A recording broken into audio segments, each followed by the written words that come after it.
La Alhambra de Granada es uno de los monumentos más espectaculares que podemos contemplar hoy día. Su parte más antigua es la Alcazaba.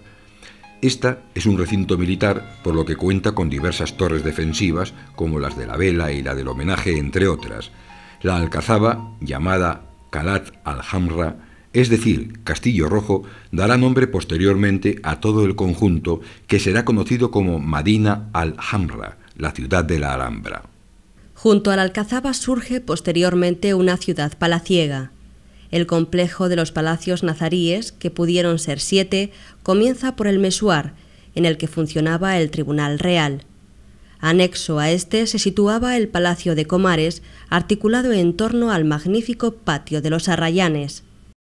El Patio de los Arrayanes era el centro de la actividad diplomática y política de la Alhambra. En él se realizaban grandes recepciones y era el sitio en el que las personalidades aguardaban a ser recibidos por el sultán.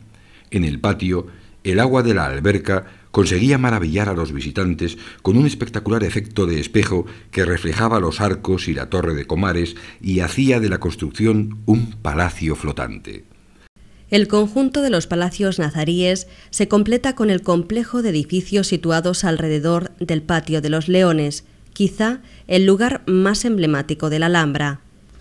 Este era el núcleo de la residencia privada del sultán, en el que también había unas dependencias destinadas a las mujeres. Junto a los edificios citados, otras construcciones menores completaban la Alhambra. Entre ellas podemos citar, a modo de ejemplo, la Puerta del Vino, los Jardines del Pardal o las más de 30 torres que completaban la muralla, de las que hoy solo quedan 22. La conquista cristiana de Granada marcó el comienzo de importantes modificaciones sobre el recinto de la Alhambra. Por encima de todas destaca el Palacio de Carlos V, quien pretendió con este edificio construir el gran centro político y residencial del imperio. Construcción cristiana fue también la iglesia de Santa María, edificada sobre las ruinas de la que fue gran mezquita real.